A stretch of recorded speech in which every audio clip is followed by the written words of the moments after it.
सरकारी नौकरी वाली वर्सेस घरेलू बहू का ससुराल। कितनी देर और लगेगी? पूरा आधा घंटा ऊपर हो गया जिस वक्त वो बोल कर गई थी। रागिनी ऐसे परेशान ना हो, तुझे परेशान देखकर तो मेरा भी दिल घबरा रहा है। वैसे ही जमाना खराब है। ऐसा नहीं बोलते, जब लड़कियां ऐसे कामों पर निकलती है ना तो वक्त लग ही जाता है। देखना हमारी त्रिशा घर में खुशखबरी ही लाएगी। माँ, रागिनी दीदी कहाँ हो सभी? अरे तू आ गई त्रिशा, क्या हुआ? It's time to celebrate. दीदी, माँ, ताई सभी सुनिए, मेरा सिलेक्शन हो गया है एंड कल से मैं अपनी गवर्नमेंट जॉब पर जा रही हूँ। ये क्या सच में? ये तो बड़ी ही खुशी की बात है। अरे क्या सच में मेरी बच्ची? हाँ बाबा, मेरी सरकारी टीचर की नौकरी लग गई है और अब कल से मैं अपनी जॉब को फाइनली स्टार्ट करूंगी। ये मेरी बच्ची, तू रुक, मैं अभी मिठाई लेकर आता हूँ। रहने दो बाबा, मैं ऑलरेडी ले आई हूँ। बहुत खूब बेटा, ऐसे ही मन लगाकर काम करना तो बहुत आगे जाओगी। बहुत बढ़िया। जी ताया जी। पूरे घर में खुशी का माहौल था। त्रिशा, जो कि एक छोटी सी मिडिल क्लास फैमिली से थी, वो पढ़ लिख कर अपनी मेहनत से सरकारी टीचर बन गई थी। सभी ने इस बात पर खूब मिठाई खाई और खूब खुशी भी मनाई। त्रिशा के घर में सभी खुश थे। त्रिशा और रागिनी दोनों चाचा ताऊ की बेटियां थी, जो परिवार मिलजुल कर ही रहती थी। पूरा परिवार एक साथ मिलजुल कर खुशी खुशी रह रहा था और दोनों बहनें एक दूसरे से बहुत ज्यादा प्यार करती थी। मैं तेरे लिए बहुत खुश हूँ त्रिशा। फाइनली आज तेरा सपना पूरा हो गया। कल को जब तू अपनी जॉब के पहले दिन काम करने को जाएगी तो तेरी ये बहन तुझे बहुत ही अच्छे से रेडी करवाएगी। चल अब जाकर सो जा, क्योंकि देर हो रही है। रागिनी के बोलने पर त्रिशा अपने कमरे में चली गई। सभी परिवार के लोग अपने अपने कमरों में जाकर सो गए और अगली सुबह आने का इंतजार करने लगे। ऐसे ही अगली सुबह। चलो चलो उठो। त्रिशा, त्रिशा उठ जा। हाँ उठ गई। देर हो गई क्या? हाँ देर हो गई क्या? रिलैक्स, अभी सुबह के 5 बजे हैं। अभी बस 5 बजे हैं, तो फिर आप मुझे इतनी जल्दी क्यों उठा रही हैं? पागल, अभी से नहीं है, 7 बजे तुझे निकलना है। चल उठ जा, नहीं तो देर हो जाएगी। इतना टेंशन अच्छा नहीं है दीदी, मैं उठ गई। चल, तूने आज जाने का सूट निकाला? नहीं निकाला होगा, आजा मैं हेल्प करवाती हूँ। निकाल दिया है। चलो अब उठा ही दिया है तो मैं जाकर नहाती हूँ। त्रिशा ऐसे बोलकर मुस्कुराते हुए नहाने को चली गई, जिसके बाद वो कुछ ही देर में नहा कर आई। और देख, नौकरी में ना बहुत सादे से लोग भी अच्छे नहीं लगते हैं और ओवर तैयार भी। तो तू बस ऐसे जाना कि तू क्लीन नजर आए, ठीक है ना? ये हेयर बन कैसा लग रहा है? अच्छा है दीदी, अच्छा है ना? चल अब थोड़ा सा मेकअप कर ले, ज्यादा नहीं, एकदम थोड़ा, तो तू अच्छी लगेगी। इतना ठीक है? हाँ ठीक है। चल अब नाश्ता करने को आजा, 6 बज रहे हैं। 6:30 तक तू घर से निकल जाना। ओके। त्रिशा जैसे ही अपने कमरे से निकलकर बाहर आई तो त्रिशा ने देखा कि सभी घर वाले जागे हुए हैं। बाबा और बड़े बाबा, आप दोनों अभी से उठ गए? अरे हमारी बच्ची का पहला दिन है अपने काम पर, हम नहीं उठेंगे क्या? त्रिशा बेटा, ये ले नाश्ता कर। ताई आप भी? और ये नाश्ता, ऑरेंज जूस, साथ में सीरियल्स और ये मिठाई भी, सब कुछ ठीक तो है ना? सब सही है, अब तू नाश्ता कर, 6:15 बज गए हैं। ठीक है ठीक है। देख तेरे लिए ना मैंने इडली सांभर, साथ में लड्डू और क्या बोलते हैं उसको, फ्राइड राइस, सब चीजें बनाकर रख दी है, खा लेना। हाँ ठीक है। आप लोगों को देखकर ऐसा लग रहा है जैसे कि मैंने सरकारी नौकरी नहीं, कोई बड़ी जंग फतेह कर ली हो। हमारे लिए तो तेरी ये कामयाबी किसी बड़ी जंग को फतेह करने से कम नहीं है। तू जानती भी है, तेरे लिए तू जितनी परेशान थी ना, उससे ज्यादा हम परेशान थे। ओहो इमोशनल चाची, अभी ये सब बातों का वक्त नहीं है। तू निकल जल्दी, वरना पहले ही दिन डांट पड़ जाएगी। रागिनी की बात को सुनकर त्रिशा ने जल्दी से अपने परिवार वालों का आशीर्वाद लेकर अपने काम के लिए घर से निकली। वो अपनी बहन रागिनी के साथ स्कूटी से जा रही थी। कितने प्यारे हैं मेरे परिवार वाले। भगवान शुक्रिया मुझे ऐसा परिवार देने के लिए, और ऐसी बहन भी। क्या खुसर पुसर कर रही है? अच्छा, अगर कुछ समझ ना आए तो अपनी इस बहन से पूछ लेना। मैंने भी कई साल जॉब की है, समझी छोटी? जानती हूँ, लेकिन दीदी आपने अपनी जॉब छोड़ क्यों दिया? क्योंकि आप एक बात बताइए, आप तो अच्छी खासी प्राइवेट कंपनी में जॉब कर रही थी और जॉब करना तो कितना अच्छा भी लगता है, तब भी आपने क्विट किया, आखिर क्यों? क्योंकि जॉब मेरा सिर्फ एक शौक था जो कि अब पूरा हो गया। तो जानती तो है कि 1-2 महीने के बाद हमारी शादी है, तो बस अब मैं अपना घर बसाऊंगी। ये जॉब वगैरह से मैं पक गई। अच्छा ठीक है, वैसे आपकी ये छोटी बहन तो काम करती ही रहेगी, फिर चाहे से शादी हो या कुछ और। दोनों बहनें ऐसे ही बातें करते हुए त्रिशा के स्कूल तक पहुंच गईं, जिसके बाद शुक्रिया दीदी। अच्छा तू मुझे शुक्रिया बोल रही है? वैसे अब अंदर जाना, देख क्या रही है? कुछ नहीं, बस ये देख रही थी कि हमारे घर में 2 पहिए वाली ही गाड़ी है, लेकिन आप चिंता नहीं करो, आज आपने मुझे से स्कूटी से छोड़ा है, कल को कार में बैठाकर आपको घुमाऊंगी मैं। त्रिशा की बात को सुनकर रागिनी बस मुस्कुरा दी। जिसके बाद दोनों बहनें अपनी अपनी राह को चली गईं। दोपहर को काम करके जब त्रिशा घर आई तो किसी ने उससे कोई काम नहीं करवाया और सब भी काफी खुश भी थे। ऐसे ही देखते देखते दिन गुजरने लगे और अब त्रिशा को काम करते हुए लगभग 1 महीना हो गया था और आज त्रिशा को अपनी पहली सैलरी मिली थी, जिसको लेकर वो काफी खुशी खुशी घर आई। माँ देखो आपकी बेटी ने कितने पैसे कमाए हैं। हाय नजर ना लगे, इन पैसों से मैं सबसे पहले अपनी ड्रीम कार लेकर आऊंगी। चलो माँ बाबा हम लेने चलते हैं। त्रिशा अपने माँ बाबा के साथ कार शोरूम पहुंची, जहां से उसने अपनी मर्जी की कार खरीदी और उसमें अपने माँ बाबा को बिठाकर अपने घर पहुंची, जहां पर अरे वाह, ये हॉर्न की आवाज कहाँ से आ रही है? त्रिशा, हेलो दीदी, ये गाड़ी तूने खरीदी है? क्या बात है? अरे हमें बताया भी नहीं। खूब तरक्की करो बेटा। क्या चमचमाती हुई गाड़ी है, क्या बात है त्रिशा, मैं इसके अंदर जाकर बैठकर देखूं? तो पूछ क्यों रही है, जा ना। हाँ जाओ, मेरा मतलब आओ। वाह क्या आरामदायक सीटें हैं त्रिशा, ये गाड़ी तो बड़ी ही अच्छी है। हाँ अरे अब मैंने ली है तो अच्छी ही होगी, आखिर मैं सरकारी नौकरी पर हूँ, ऐसी वैसी गाड़ी थोड़ी ना ले लूंगी। और ये मेरी गाड़ी में ऐसे लेट क्यों मार रही है? मुझे तो पता भी है कि ये मुझसे इतनी घुली मिली क्यों रहती है, अब मैं अमीर बन गई हूँ ना इसलिए।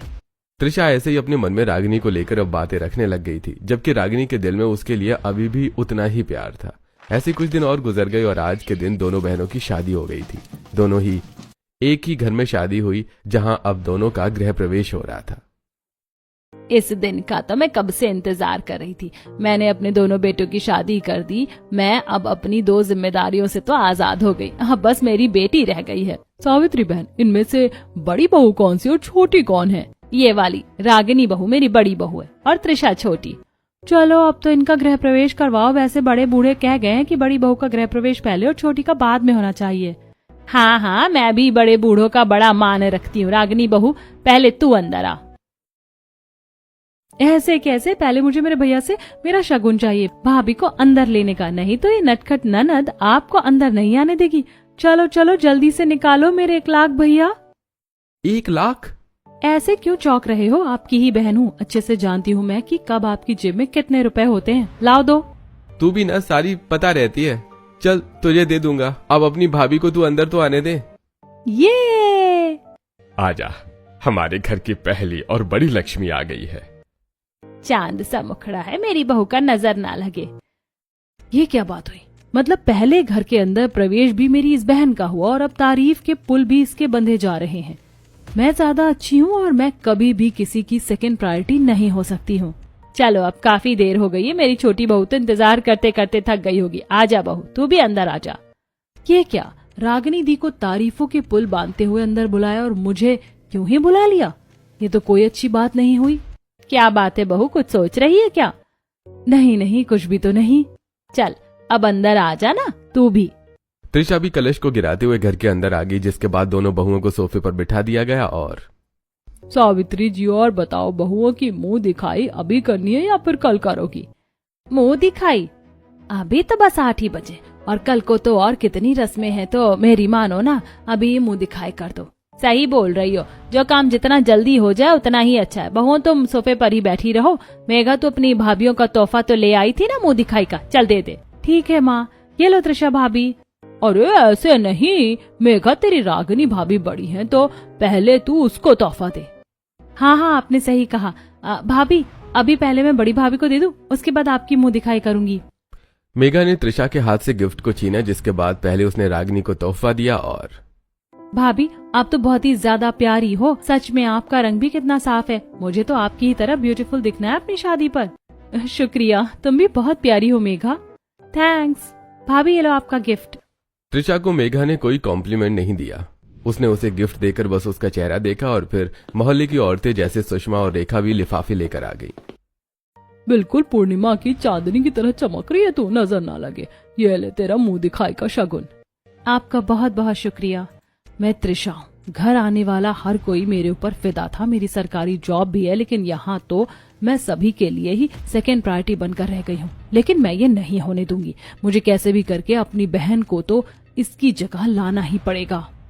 त्रिशा ऐसे ही सोचने लगी। उसके मन में अब अपनी ही बहन को लेकर नफरत आ रही थी। कुछ ही देर के बाद ये मुंह दिखाई की रस्म भी खत्म हो गई, जिसके बाद सावित्री मेघा से बोली, मेघा अपनी भाभीियों को उनके कमरे में लेकर जा। ऐसा ही लगता है कि छोटी सी रस्म है, लेकिन रस्म को करने में वक्त तो लग ही जाता है। मेरी दोनों बहुएं थक गई होंगी, जा तू अपनी भाभी को कमरे में लेकर जा। ठीक है माँ। रागिनी भाभी आओ, मैं आपको आपका कमरा दिखाकर आती हूँ। मेघा सावित्री की बात सुनकर रागिनी को उसका कमरा दिखाने को चली गई। त्रिशा इस बात से भी जल गई थी, लेकिन उसने वहां कुछ भी जाहिर नहीं किया। ऐसे ही अगली सुबह। अगर बड़े बेटे की ही सारी वैल्यू थी तो बहुएं दो क्यों लाए थे? कल को तो मुझे बड़ा ही गुस्सा आया। अमीर मैं हूँ, सरकारी नौकरी भी मेरी है, लेकिन मेरे घर वालों को तो बस रागिनी दी ही दिखाई दे रही थी। आज देखती हूँ कि कैसे सभी को बस रागिनी दी ही नजर आती है। त्रिशा ऐसे ही अपने मन में जहर भरे नीचे परिवार के बीच आई, जिसके बाद नमस्ते माँ जी। नमस्ते नमस्ते मेरी बच्ची, आप बहुत अच्छी हैं माँ। आपके घर आकर मुझे ये महसूस ही नहीं हुआ कि मैं एक माँ को छोड़कर यहाँ आई हूँ। सास भी तो माँ होती है। अरे त्रिशा बहू, तू भी उठ गई? तू देर से क्यों उठी? वो हर काम पहले बड़ी बहू ही करती है ना, तो मैं नहीं चाहती थी कि उसके पहले जाग जाने का हक मैं ले लूं, इसीलिए मैं देर से आई। ये तू क्या बोल रही है त्रिशा? सही तो कह रही हूँ। नमस्ते माँ और बाबा। नमस्ते बेटा। अच्छा बेटा, एक बात बताओ, तुम अपनी पहली रसोई कब बनाओगी? देख रही हो अपने भुक्कड़ ससुर जी को, और ये बात आपको आपकी बहुएं बताएंगी। बहुओं, जाओ तुम अपनी पहली रसोई बना लो। माँ, मेरी दोस्त भी आएंगी और मैंने वादा किया था कि मैं उन्हें अपनी भाभी के हाथ की बनी हुई मेथी की कचौरी खिलाऊंगी। तो रागिनी भाभी, आप मेरे लिए तो मेथी की कचौरी, साथ में मेथी का ही रायता और मीठे में रसमलाई बना देना। ठीक है। हाँ रागिनी, हमारे भी कुछ दोस्त आएंगे और फरमाइश है गाजर का हलवा, तो वो भी बना देना। जी ठीक है। अब जब सभी की फरमाइश का खाना बन ही रहा है तो मैं ही क्यों पीछे रहूं? क्यों बहू, मेरे लिए तो तू आलू के पराठे बनाना। ये क्या, सभी को बस रागिनी दी ही दिखाई दे रही है। आज मेरी भी तो पहली रसोई है। अभी बताती हूँ, मैं त्रिशा हूँ। मैं क्या सोच रही थी कि ये सब खाना भी ठीक ठाक ही है, लेकिन अगर कुछ बाहर का भी ऐड हो जाता तो अच्छा रहता। जैसे घर में मेहमान भी आने वाले हैं ना, तो इसीलिए। पहली रसोई में बाहर का खाना? हाँ बहू, हम कुछ बाहर से भी मंगवा तो सकते थे, लेकिन यहाँ पर कोई ऐसा अच्छा सा रेस्टोरेंट भी तो नहीं है, और छोटे मोटे ठेलों वाला खाना ना बड़ा ही अनहाइजीनिक होता है। माँ जी, ये 2026 से अब दुनिया ना कहीं से भी कहीं का भी खाना मंगवा कर खा लेती है। मैं हूँ ना आपकी सरकारी जॉब वाली बहू, मैं मंगवाऊंगी एकदम 5 स्टार A1 जगह का खाना, जो टेस्टी भी होगा और साफ सफाई के साथ बनाया हुआ भी होगा। कहीं तो ऑर्डर कर दूं 5 स्टार होटल का खाना। मेरा तो सपना था कि मैं कहीं ऐसी जगह का खाना अपने घर मंगवा कर खाऊं। बहू, मुझे कोई दिक्कत नहीं है, कर दे ऑर्डर तू। सावित्री की बात को सुनकर त्रिशा मुस्कुरा दी, जिसके बाद दोनों बहनें रसोई में आ गईं और उसने कई तरह का खाना ऑर्डर कर दिया। तूने क्या क्या ऑर्डर किया? मैंने 25 तरह की मिठाई, 30 तरह की सब्जी और 10 तरह की पूरी, साथ में फ्रूट सैलेड भी है और थोड़ी सी साइड डिशेस। इतना खाना? लेकिन किस लिए? हमें बाहर से थोड़ी ही मंगवाना था। मेन तो आज का हीरो हमारी पहली रसोई का खाना होने वाला था ना। क्या कहा? किसकी रसोई का? हमारी नहीं, बस आपकी। मैंने तो ऑर्डर कर दिया, और वैसे भी सभी ने खाना बनाने का ऑर्डर भी तो आपको ही दिया था ना, तो बस बनाओ अब। ऐसा नहीं है, ऑर्डर हम दोनों को मिला था, बस मैं बड़ी हूँ ना, तो छोटी को देखोगे ही नहीं, उसको इग्नोर कर दोगे, यही कहना चाहती हो आप? नहीं, मैं ऐसे क्यों कहूंगी। तो भी ना, ये खाना हम दोनों को बनाना है। मैं कुछ नहीं बनाऊंगी, बना लो आप ही, समझ आया? त्रिशा ऐसे बोलकर रागिनी के पास से रसोई से निकल आई। कुछ ही देर के बाद मेहमान भी आ गए और बहुओं ने खाना टेबल पर लगाया, जिसमें घर का बना हुआ खाना तो नजर भी नहीं आ रहा था। तूने अपनी भाभी से मेथी की कचौरी बनवाई क्या फिर? नहीं? हाँ बनाई है ना, खाओ। पर ये घर वाली नहीं है। तो क्या हो गया? तो ये वाली तो और भी ज्यादा अच्छी है, ये 5 स्टार होटल की है लड़कियों। ये चॉकलेट वाली बर्फी भी घर में ही बनाई थी क्या? नहीं बेटा, ये भी मेरी त्रिशा बहू ने ही मंगवाया 5 स्टार होटल से। वो मेरी बहू सरकारी जॉब करती है ना, इसलिए। अरे वाह भाभी, जॉब भी करती हैं। वैसे कौन सी भाभी है जॉब वाली? ये वाली करती है, मेरी त्रिशा बहू। हाँ ठीक है सावित्री, अब तुम बैठ जाओ, कुछ खा लो। और मैं तो ये खाना बहुओं की पहली रसोई का है, तो हमें घर का बना हुआ खाना खाना चाहिए ना। क्या फर्क पड़ता है बाबा, घर का खाओ या बाहर का? बहुओं की पहली रसोई तो ही हो गई है ना। और 5 स्टार होटल का इतना स्वादिष्ट खाना तो इतना महंगा भी है, इसके आगे भला कौन बुद्धू ही घर का खाना खाएगा? मैं खाऊंगा घर का बना हुआ खाना, आखिर मेरी पत्नी ने इस गर्मी में मेहनत करके बनाया है। लाओ रागिनी, जो भी तुमने बनाया है वो मुझे दो। जी। ओहो, तू हम सभी को ऐसा महसूस करवा रहा है जैसे कि हमने तो न जाने क्या ही कर दिया हो। अरे दोनों खाने ही तो हैं, खा लो जिसको जो अच्छा लगे। कल तक मेरी जिस सास के मुंह से बस रागिनी रागिनी निकल रहा था, आज वो मेरा जरा सा पैसा देखकर कैसे मेरा गुणगान कर रही हैं। माँ जी, आपको तो मैं ऐसे ही बातों के लिए रखूंगी, और बहन तू भी चिंता नहीं कर, मैं हूँ ना, मैं तुझे बहुत जल्द तेरी औकात दिखाऊंगी। त्रिशा के मन में अपनी ही बहन के खिलाफ काफी जहर भर गया था। आज के दिन वो अपनी बहन की पहली रसोई को खराब करके काफी ज्यादा खुश हुई और शाम तक उसने रागिनी से अच्छा बर्ताव नहीं किया।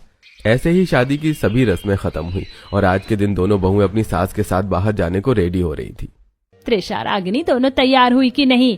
कुछ ही देर में मेरी सहेलियां आ जाएंगी, तुम दोनों उन्हें तैयार मिलना, ठीक है? मैं तैयार हूँ माँ जी। ठीक है, लो त्रिशा भी आ गई। अब तुम दोनों जल्दी से मेरे साथ मॉल चलो, वहाँ से मैं तुम्हें अच्छी अच्छी चीजें दिलवा दूंगी, जिसके बाद तुम दोनों घर आकर मेरी सहेलियों से मिलने को तैयार हो जाना। और हाँ, अच्छे से तैयार होना। क्या है ना, मेरी सहेलियों की बहुओं को जब मैंने पहली बार देखा था ना, तो वो बड़े ही अच्छे से तैयार हुई थी। तुम भी कुछ कम नहीं लगनी चाहिए। चिंता नहीं कीजिए माँ जी, हम सभी से अच्छे लगेंगे। अब आप चलिए। दोनों बहुएं अपनी सास के साथ मॉल आ गईं, जिसके बाद माँ जी, मैं सोच रही हूँ कि आज हमें शॉपिंग आप न करवाकर मैं आपको शॉपिंग करवा देती हूँ। अब आपकी सरकारी जॉब वाली बहू इतना तो कर ही सकती है ना। क्या कहा बहू, तू मुझे शॉपिंग करवाएगी? हाँ, क्यों नहीं, करवाना, मैं मना नहीं करूँगी। ठीक है, तो चलिए हम पहले ज्वेलरी की शॉप में चलते हैं, मैं आपको अच्छी सी ज्वेलरी दिलवा दूंगी। हाँ बहू चल। अरे लेकिन पर माँ जी, तो चुप कर बहू, चल बहू चलना, हम चलते हैं। पता नहीं त्रिशा को क्या हो गया, उसने ये जानबूझकर किया है। रागिनी बेचारी अपनी सास के वापस से नॉर्मल होने का इंतजार करने लगी, लेकिन रागिनी के ऊपर सावित्री ध्यान ही नहीं दे रही थी। ये सोने का हार अच्छा लग रहा है बहू। अच्छा लग रहा है तो ऐड टू कार्ट कीजिए। चलिए अब हम कपड़े लेने चलते हैं। हाँ हाँ माँ जी, मुझे घर जाकर आपकी आने वाली सहेलियों के लिए नाश्ता बनाना है, मैं चलती हूँ। हाँ हाँ ठीक है, तू घर जा, और बहू हम ना कपड़े लेकर पार्लर और स्पा करवाने भी चलते हैं। ठीक है माँ जी, चलिए। अरे वाह, इसको बोलते हैं अपना रंग जमाना। त्रिशा इधर अपनी सास को चढ़ा रही थी तो वहीं दूसरी तरफ रागिनी खाली हाथ ही लौट आई। घर में बस मेघा थी। भाभी क्या बात है, आप कुछ भी सामान नहीं लाई? पता नहीं त्रिशा को क्या हो गया है, उसने तो मुझे माँ जी की नजरों में एकदम पीछे कर दिया है। समझ गई, भाभी ने फिर से अपने पैसों और सरकारी नौकरी का लालच माँ को दिया होगा और वो हमेशा की तरह बातों में आ गई होंगी। कोई बात नहीं भाभी, कोई भी बंदा ज्यादा दिन एक्टिंग नहीं कर सकता। आप जाओ, रेडी हो जाओ। मेघा की बात सुनकर रागिनी के पास जो भी सामान था वो उसे ही पहनकर रेडी हो गई। बस फिर क्या था, कुछ ही देर के बाद त्रिशा भी अपनी सास पर हजारों रुपए खर्च करके आ गई, जिसके बाद वो भी तैयार हो गई। और कुछ ही देर के बाद सावित्री की सहेलियां पुष्पा और आस्था घर आ गईं। क्या बात है, तू तो आज बड़ी चमक रही है। हाँ बस अच्छी बहू मिल गई, उसी की चमक है। अच्छा, अपनी बहुओं को तो बुला, या मैं ही बुला लूं? वैसे नाम क्या है दोनों के? त्रिशा, त्रिशा बहू है मेरी और रागिनी है। त्रिशा बेटा, त्रिशा बेटा। रागिनी को क्यों नहीं बुला रही है? कोई लड़ाई तो नहीं हो गई ना तेरी? नहीं नहीं, ऐसा तो कुछ नहीं है, बहुओं आ जाओ। सावित्री के बुलाने पर दोनों बहुएं आ गईं, जिसके बाद सावित्री ने उन्हें बैठाया और मिलो मेरी बहू त्रिशा से। पता भी है ये दिखने में जितनी अच्छी है ना, उससे कहीं ज्यादा ये कलाकार है। पता है इसकी सरकारी नौकरी है और मेरी बहू महीने के लाखों कमाती है। वाह, सरकारी नौकरी! बड़ी बहू की भी कोई खूबी बता दे, या बड़ी बहू किसी काबिल नहीं है? नहीं, ये भी ठीक ठाक है, घर के काम करती है। वैसे अब 2 दिन के बाद मेरी बहू की छुट्टियां खत्म हो रही हैं। सावित्री बस त्रिशा को ही अपनी सहेलियों से मिलवा रही थी और उसकी ही तारीफ करती थी। ऐसी कुछ देर तक चला, जिसके बाद इग्नोर होते होते रागिनी खुद ही वहां से उठ आई। ऐसे ही 1-2 दिन और गुजर गए और आज के दिन त्रिशा अपने काम पर जा रही थी। त्रिशा अपने कमरे में तैयार हो रही थी और रागिनी रसोई में लगी हुई थी। मेरा नाश्ता कहाँ है? तेरा नाश्ता रागिनी बना रही थी, उससे पूछती हूँ। ये लो, बन गया तुम्हारा नाश्ता। गुड। तूने इसका लंच बनाया कि नहीं? हाँ माँ जी, बस बन ही गया है। रागिनी की बात को सुनकर त्रिशा मुस्कुरा दी, जिसके बाद वो महारानी की तरह खा पी कर अपने काम पर निकल गई और रागिनी पागलों की तरह घर के काम में लग गई। अभी तो त्रिशा को नाश्ता और लंच बना कर दिया था, और अब मुझे मोहित और अमित जी के लिए भी यही सब बनाना है। उसके बाद माँ और मेघा का नाश्ता और सफाई करके दोपहर का खाना। ये भगवान, काम बहुत है और वक्त कम, सब कुछ जल्दी जल्दी करना पड़ेगा। रागिनी ने हिम्मत की और वो ट्रेन की तरह सभी काम करने को लग गई। उसने अपनी सास, नंद, पति, देवर, ससुर सभी को नाश्ता करवाया, जिसके बाद वो घर की सफाई में लग गई और फिर उसने दोपहर का खाना बनाया। आज तो मेरी रेल बनकर रह गई है, लेकिन कोई बात नहीं, अब परिवार के लिए तो करना ही पड़ेगा ना। मैं माँ जी से बात करूंगी, जिसमें दोपहर और सुबह का काम मैं झेल लिया करूंगी और शाम का काम त्रिशा जॉब पर से आकर कर लिया करेगी। शायद उसको मेरी बात का बुरा नहीं लगेगा। बेचारी रागिनी सीधा सा हिसाब सोच रही थी। दोपहर को 1 बजे त्रिशा काम पर से आ गई, जहाँ से आने के बाद उसने कुछ नहीं किया। ऐसी शाम हो गई और रागिनी बहू, तेरे ससुर जी का ना बूंदी का रायता खाने का दिल हो रहा है, तो तू एक काम कर, दाल चावल के साथ हल्का सा खाने के लिए बूंदी का रायता बना ले। माँ जी, दोपहर से सुबह तक सारा काम मैंने किया और त्रिशा को काम पर से आए हुए वक्त भी हो गया है, तो अब शाम का काम वो कर लेगी। व्हाट द हेल, तुम्हें लगता है कि अपने काम पर मैं बहुत ज्यादा फ्री थी? क्या हो गया है तुम्हें? नहीं रागिनी, त्रिशा तो मेरी जॉब वाली बहू है, वो कोई काम नहीं करेगी, काम तो तू ही करेगी, समझ आया? सावित्री की बात सुनकर रागिनी को बुरा लगा, लेकिन त्रिशा ने सावित्री को ऐसा पैसों के लालच में फंसाया था कि सावित्री खुद ही त्रिशा को कुछ न करने देती। त्रिशा की चाल कामयाब हुई, बेचारी रागिनी को ही घर का काम करना पड़ा।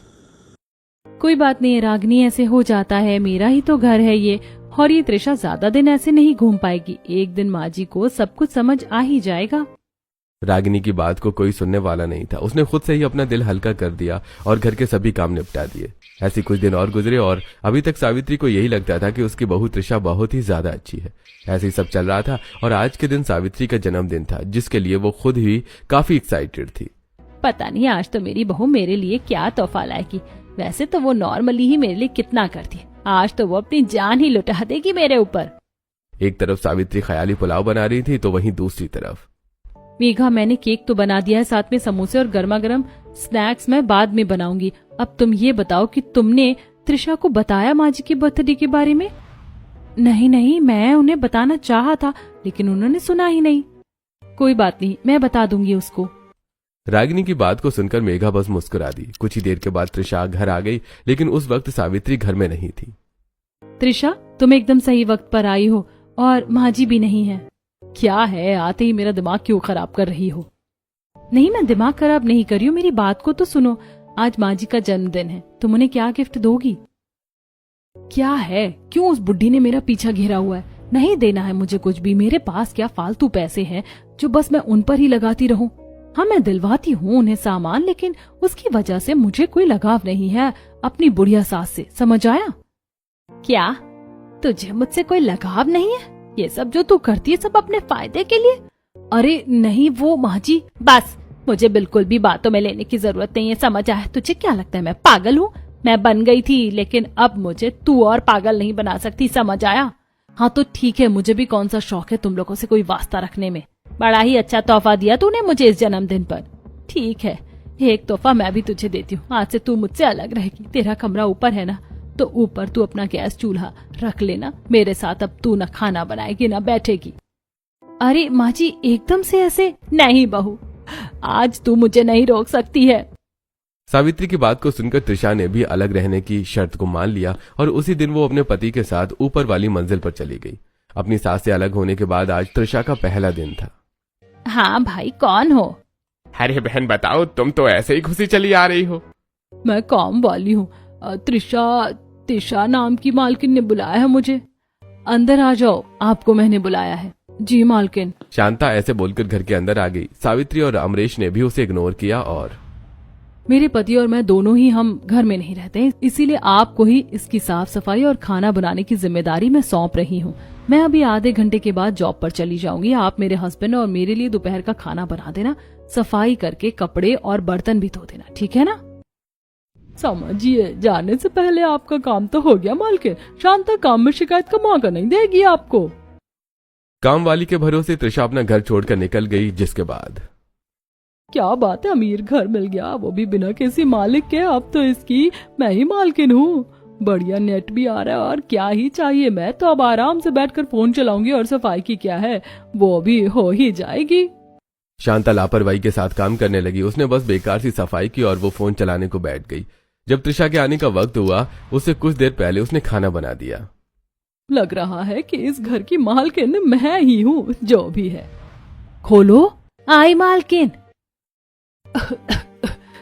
कितना डस्ट आ गया है, सफाई नहीं की है क्या? कर दी मालकिन। अच्छा सुनो, खाना लेकर आओ, बहुत भूख लगी है। ये लीजिए। शांता ने तृषा को खाना लाकर दे दिया, लेकिन जैसे ही तृषा ने खाने का पहला निवाला लिया तो उसके मुंह में बड़ा सा बाल आया। ये क्या है शांता जी? जी मालकिन, ये खाना सफाई से बनाया हुआ क्यों नहीं है? इसमें कितना बड़ा बाल था। नहीं तो मैंने तो सफाई से ही बनाया था। तृषा मजबूर हो गई, उसे समझ नहीं आ रहा था कि अब वो शांता से क्या बोले। कुछ ही देर में उसने खाना खा लिया, जिसके बाद वो अपने घर को देखने लगी, जो कहीं से भी साफ नहीं था। लेकिन अब बस अपनी गैर मौजूदगी में तृषा क्या ही करती। ऐसे कुछ दिन गुजर गए। शांता कोई भी काम ठीक से नहीं करती थी और साथ ही शांता पर नजर न रख पाने की वजह से तृषा भी मजबूर थी। वो जब भी खाना खाती उसमें कभी बाल कभी कुछ ऐसे ही गंदगी की वजह से घर में बहुत ज्यादा मच्छर पनप गए थे और मच्छर के काटने की वजह से तृषा को बहुत ज्यादा तेज बुखार और पूरे शरीर में दर्द होने लगा था, जिस वजह से वो बिस्तर से उठ भी नहीं पा रही थी। मर गई, मुझसे तो उठकर थर्मामीटर भी लेना बस की नहीं है, जो मैं अपना बुखार ही नाप लूं। तृषा को सारी रात बुखार रहा। इत्तेफाक से मोहित और अमित दोनों ही शहर के बाहर थे, जिसकी वजह से तृषा का ख्याल रखने को कोई नहीं था। ऐसी किसी तरह तृषा की रात गुजरी, जिसके बाद सुबह को भी उसकी तबीयत नहीं संभली। माँ 8 बज गए हैं, मैं कॉलेज जा रही हूँ। ठीक है तू जा। माँ 8 बज गए हैं, लेकिन आज तो तृषा की ना कोई आवाज आई है और ना ही वो काम पर गई है। सब ठीक तो है ना? हाँ शायद, वैसे लग तो नहीं रहा कि कुछ ठीक है। चल चल कर देखते हैं। रागिनी और सावित्री दोनों ही तृषा को देखने को ऊपर गईं और ऊपर जाकर उन्होंने देखा कि तृषा बीमार है। ये देखने के बाद रागिनी के अंदर की खोई हुई बहन वाली भावना जाग गई और तृषा, क्या हुआ तुझे? तृषा दीदी मुझे बहुत ज्यादा डर लग रहा है, शायद मैं जाने वाली हूँ। तू पागल है? और ये हालत कैसे हुई? तुझे तो बहुत तेज बुखार है। माँ जी चलिए कुछ करते हैं। रागिनी अपनी बहन के लिए बेचैन हो गई। उसने अपने माथे पर ठंडे पानी की पट्टियां रखी, जिसके बाद रागिनी ने तृषा को सूप भी बनाकर पिलाया। सावित्री भी उसके हाथों पैरों की मालिश कर रही थी और तब जाकर तृषा को कुछ आराम हुआ। और आज तो मुझे लग रहा था कि मैं मर जाऊंगी, लेकिन दीदी और माँ आपने मुझे बचाया। मैं समझ नहीं पा रही हूँ कि कैसे आपका शुक्रिया अदा करूँ। कुछ करने की जरूरत नहीं है, तुम बस आराम करो। रागिनी ने कम शब्दों में बात को खत्म कर दिया, लेकिन अब तृषा समझ गई थी कि बेवजह परिवार से बैर अच्छा नहीं है। उसने सभी से माफी मांग ली और पूरा परिवार फिर एक हो गया। शाम को जब दोनों भाई घर आए तो सभी को साथ देखकर बहुत खुश हुए और बिना किसी सवाल के फिर से परिवार साथ रहने लगा।